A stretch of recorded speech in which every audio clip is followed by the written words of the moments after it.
ধোয়া ওঠা গরম ভাত, পাশে ডাল ভর্তা, পাঙাশ, গলদা চিংড়ি। আজকের থালায় একেবারে স্বর্গ।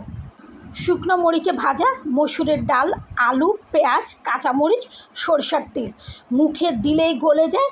ঝাল ঝাল ডাল ভর্তা এক চামচে মন ভরে যাবে। ভাজা পাঙাশ, পেঁয়াজ কুচি, রসুন, জিরা, কাঁচামরিচ। পাঙাশ ভুনা মানেই ঝরঝরে ঝাল। ঘামের সাথে ভাতের যুদ্ধ চলবে, তবুও থেমে থাকা যাবে না। আর বড় গলদা চিংড়ি, পেঁয়াজ বাটা, টক, টমেটো, গরম মশলা। আর এইটা গলদা মানে রাজকীয়তা।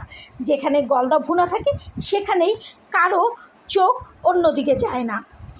তুমি বলো, এমন একটা থালায় মন চলে যাবে কোথায়?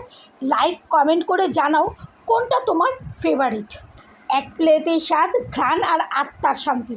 তুমি হলে কোনটা আগে খাবে? ডাল ভর্তা, পাঙাশ নাকি গলদা? অবশ্যই কিন্তু আমাকে কমেন্ট বক্সে জানাবে। আর আমার এই খাবারগুলো কেমন হলো সেটাও কিন্তু জানাবে।